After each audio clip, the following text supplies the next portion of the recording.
Hello everyone. इस video में हम लोग ऑडिटिंग के कुछ मोस्ट इम्पॉर्टेंट एमसीक्यू डिस्कस करेंगे जो कि आप लोगों के प्रीवियस ईयर से जो है वो पूछे गए हैं।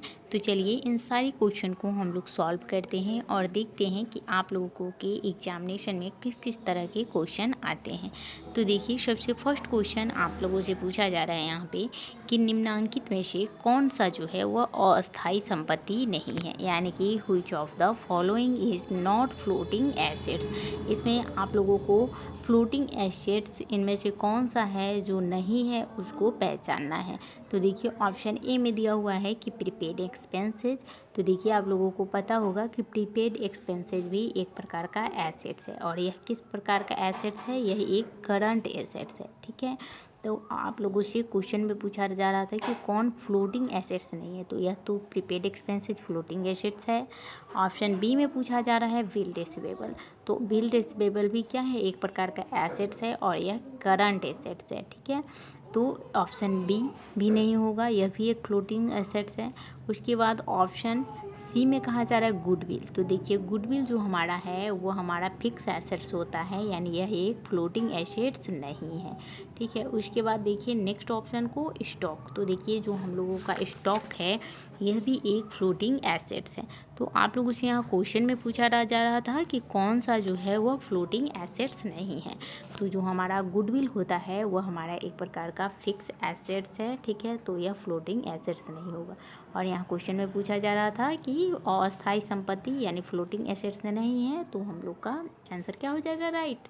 ऑप्शन नंबर सी हो जाएगा कि जो हमारा गुडविल है वह एक प्रकार का फिक्स एसेट्स है, ना कि फ्लोटिंग एसेट्स। और उसके बाद चलिए हम नेक्स्ट क्वेश्चन को देखते हैं। देखिए, इस क्वेश्चन में आप लोगों से कहा जा रहा है कि which of the following is fictitious assets, यानी यहाँ पे आप लोगों को फिक्टिशियस एसेट्स के बारे में बताना है कि इनमें से कौन सा है।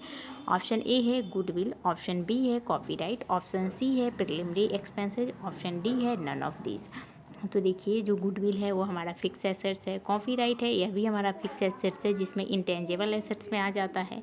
वहीं पे जो हमारा प्रिलिमिनरी एक्सपेंस होता है यह एक प्रकार का फिक्टिशियस एसेट्स है, यानी यह एक प्रकार का किस प्रकार का संपत्ति है, बनावटी संपत्ति है। ठीक है, तो इसका राइट ऑप्शन क्या हो जाएगा, ऑप्शन नंबर सी हो जाएगा।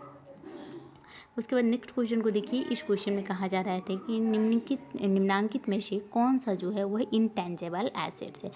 आई होप कि आपको इंटेंजिबल एसेट्स का मतलब पता होगा। देखिए, हम बता देते हैं थोड़ा सा शॉर्ट में। इंटेंजिबल एसेट्स में वैसी संपत्तियाँ आती है जिनको हम लोग छू नहीं सकते हैं, देख नहीं सकते हैं। ठीक है, उनको महसूस किया जा सकता है, जिसमें हम लोगों का आ जाता है पेटेंट, कॉपीराइट। यह भी एक प्रकार के किसी बिजनेस के लिए जो है वह एसेट्स होता है जिससे व्यवसाय के लाभ अर्जन में यानी कि प्रॉफिट अर्न करने में बहुत हद तक मदद मिलती है। ठीक है, तो वह भी एक प्रकार का क्या है, एसेट्स ही हैं। तो देखिए, ऑप्शन ए में दे रखा है पेटेंट, ऑप्शन बी में दे रखा है प्रीपेड एक्सपेंसेज, ऑप्शन सी में दे रखा है प्रिलिमिनरी एक्सपेंसेज, और ऑप्शन डी में है नन ऑफ दीज। तो देखिए, जो हम लोग का पेटेंट होता है यह एक प्रकार का क्या है, एसेट्स है। और किस प्रकार का एसेट्स है, इंटेंजिबल एसेट्स है। ठीक है, यानी कि यह एक प्रकार का एसेट्स है जिसे हम लोग टच नहीं कर सकते हैं। ठीक है, बट इसे महसूस किया जाता है, और इससे किसी भी चीज़ का जब हम पेटेंट करा लेते हैं तो उससे हमें पैसा अर्न करने में मदद मिलती है। तो चूँकि पेटेंट भी क्या है, एक प्रकार का हमारे लिए एसेट्स ही है, इंटेंजिबल एसेट्स होता है। ठीक है, और देखिए, प्रीपेड एक्सपेंसेज आप लोगों का करंट एसेट्स है, तो यह नहीं होगा। प्रिलिमिनरी एक्सपेंसेज एक प्रकार का फिक्टिशियस एसेट्स है, यानी कि बनावटी संपत्ति है, तो यह भी नहीं होगा। और यहाँ पे राइट ऑप्शन क्या हो जाएगा, ऑप्शन नंबर ए हो जाएगा कि पेटेंट जो है वो हम लोग का इंटेंजिबल एसेट्स है।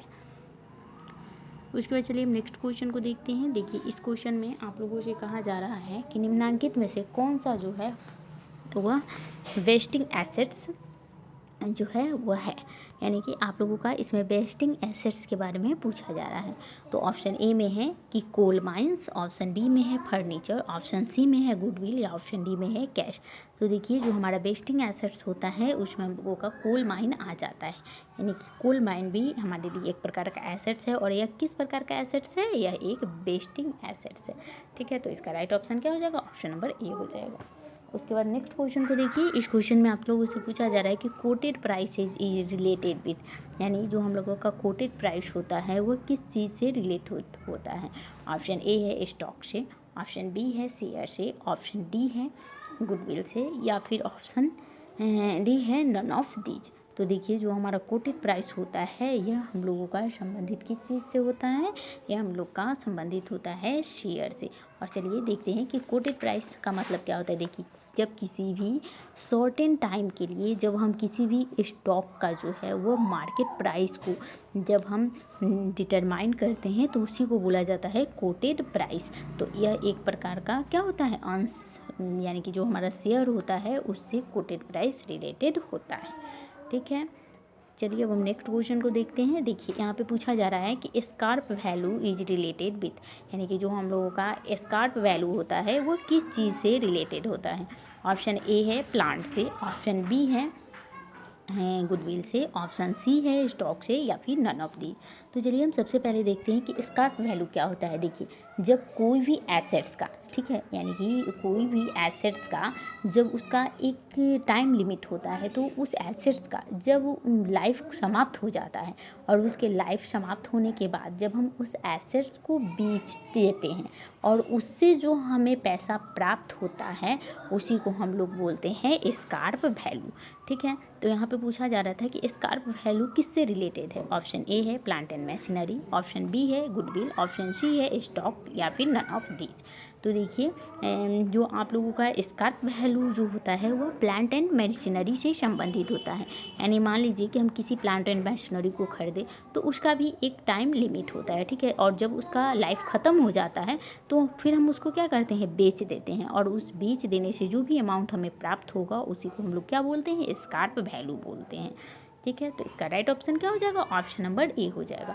अब देखिए नेक्स्ट ऑप्शन को भी आप लोग देख लीजिए, गुडविल। तो गुडविल स्कार्प वैल्यू से रिलेटेड नहीं होता है। ठीक है, स्टॉक भी है, यह भी नहीं होता है, और इनमें से कोई नहीं, यह भी नहीं होगा। तो इसका राइट ऑप्शन क्या हो जाएगा, ऑप्शन नंबर ए हो जाएगा कि जो हमारा प्लांट एंड मशीनरी है वह स्कार्प वैल्यू से रिलेटेड होता है। उसके बाद चलिए नेक्स्ट क्वेश्चन को देखते हैं। देखिए इस क्वेश्चन में आई होप कि आपको दिख रहा होगा स्क्रीन पर। हाँ देखिए इस क्वेश्चन में आप लोगों से पूछा जा रहा है कि average profit method is concern with, यानी कि जो हमारा एवरेज प्रॉफिट मेथड है वो किससे संबंधित होता है। ऑप्शन ए है कि valuation of stock, option B है valuation of goodwill, option C है वैल्यूएशन ऑफ शेयर, या फिर ऑप्शन डी है नन ऑफ दीज। तो देखिए जो हमारा एवरेज प्रॉफिट मेथड होता है वो संबंधित होता है वैल्यूएशन ऑफ गुडविल से। ठीक है, यानी कि एवरेज प्रॉफिट मेथड के अंतर्गत हम लोग किस चीज़ का मूल्यांकन करते हैं, गुडविल का वैल्यूएशन को निकालते हैं कि गुडविल का जो मूल्य है वो कितना है। ठीक है, तो इसका राइट ऑप्शन क्या हो जाएगा, ऑप्शन नंबर बी हो जाएगा। उसके बाद नेक्स्ट क्वेश्चन को देखिए। इस क्वेश्चन में आपसे कहा जा रहा है कि जो हम लोग का कॉस्ट प्राइस होता है और जो मार्केट प्राइस होता है उस दोनों में से जो कम होता है उस पर किसका मूल्यांकन किया जाता है। यानी कि जो हमारा is valued at cash cost price और market price whichever is less, यानी कि जब हम लोग का जो कॉस्ट प्राइस होता है और जो मार्केट प्राइस होता है इन दोनों में से जो भी लेस है यानी जो भी कम है तो उस पर हम मूल्यांकन करते हैं। तो इस ऑप्शन में दे रखा है तो इनमें से हम लोग किसका मूल्यांकन करते हैं। ऑप्शन ए है कि स्टॉक का, ऑप्शन बी है गुडविल का, ऑप्शन सी है मशीन का, ऑप्शन डी है नन ऑफ दीज। तो देखिए जब हम लोग कॉस्ट प्राइस और मार्केट प्राइस को देखते हैं और देखते हैं कि कॉस्ट प्राइस कम है या मार्केट प्राइस कम है और जो भी कम होता है उस पर हम लोग स्टॉक का जो है वह वैल्यूएशन करते हैं। ठीक है, उस पर हम लोग स्टॉक का मूल्यांकन कर देते हैं। तो इसका राइट ऑप्शन क्या हो जाएगा, ऑप्शन नंबर ए हो जाएगा। और देखिए यह क्वेश्चन आप लोगों के लिए इंपॉर्टेंट है, यह बहुत बार एग्जामिनेशन में आते हैं और आएंगे भी, तो आप लोग इसको अच्छे से याद रखिएगा कि जब हम लोग कॉस्ट प्राइस और मार्केट प्राइस का जब तुलना करते हैं और देखते हैं कि जो लेस प्राइस है उसी पर हम लोग स्टॉक का जो है वह वैल्यूएशन कर देते हैं। और यह कौन से अकाउंटिंग जो प्रिंसिपल है वह उसके अंतर्गत आता है, तो यह कंजर्वेटिव जो प्रिंसिपल है अकाउंटिंग का उसके अंतर्गत आता है, यानी रूढ़िवादिता के जो सिद्धांत है उसके अंतर्गत आता है यह जो कॉन्सेप्ट है वह। ठीक है, तो यहाँ से एक दो क्वेश्चन ऐसे घुमा के आप लोगों से पूछा जा सकता है, तो इसको भी आप लोग याद रखिएगा। उसके बाद नेक्स्ट क्वेश्चन को देखिए। इस क्वेश्चन में कहा जा रहा है कि मूल्यांकन के उच्चतम मूल्य पहले निर्गमन विधि का प्रयोग किया जाता है। यानी यहाँ कहा जा रहा है कि highest in the price first out our method valuation is, यानी आप लोगों से यहाँ कहा जा रहा है कि मूल्यांकन के उच्चतम मूल्य पर पहले कौन सी विधि का प्रयोग होता है। ऑप्शन ए है कि जब सामग्री का मूल्य बढ़ रहा हो, या फिर ऑप्शन बी है कि जब सामग्री का मूल्य घट रहा है, या फिर ऑप्शन सी है कि जब सामग्री का मूल्य क्या हो, फिक्स्ड हो। तो देखिए, जब हम लोग किसी भी चीज़ का वैल्यूएशन करते हैं तो उसका जो हाईएस्ट प्राइस है तो उस पे पहले जो हम लोग इशू करते हैं, ठीक है, जो हम लोग पहले जो वैल्यूएशन करते हैं तो उस वैल्यूएशन की विधि का जो प्रयोग होता है तो उसमें जो है वह जब सामग्री का मूल्य बढ़ रहा है तो इसका जो है इस मेथड का इसमें प्रयोग किया जाता है। ठीक है, तो इसका राइट ऑप्शन क्या हो जाएगा, ऑप्शन नंबर ए हो जाएगा। उसके बाद नेक्स्ट क्वेश्चन को देखिए। इस क्वेश्चन में कहा जा रहा है कि मूल्यांकन की आंतरिक मूल्य विधि संबंधित है, यानी कि जो हम लोगों का intrinsic value method of valuation is concern with, यानी कि जो हम लोगों का आंतरिक मूल्यांकन विधि होता है वो किससे संबंधित है। ऑप्शन ए है स्टॉक से, ऑप्शन बी है फिक्स एसेट से, ऑप्शन सी है शेयर से, ऑप्शन डी है नन ऑफ दीज। तो देखिए, जो हमारा इंट्रिंसिक वैल्यू होता है, मेथड है, वो संबंधित होता है किससे, शेयर से। ठीक है, यानी कि जो हमारे लोग का इंट्रिंसिक वैल्यू मेथड होता है यह शेयर से रिलेटेड होता है। इसमें हम शेयर के मूल्य को निकालते हैं इस विधि से। आई होप कि आपको समझ में आया होगा और आप लोगों के लिए यह मोस्ट इम्पॉर्टेंट MCQ था, और यहाँ से आप लोगों के एग्जामिनेशन में भी बहुत सारे क्वेश्चन देखने को मिलते हैं, तो आप लोग इसको कीजिए और फिर हम नेक्स्ट वीडियो में आप लोगों के लिए कुछ इंपॉर्टेंट MCQ लेकर आएंगे। तो आप हमारे साथ बने रहिए, और वीडियो पसंद आ रहा है तो आप लोग इसे लाइक कीजिए, चैनल को सब्सक्राइब कीजिए और वीडियो को शेयर कीजिए। तो अब हम मिलते हैं नेक्स्ट वीडियो में, तब तक के लिए थैंक यू वेरी मच।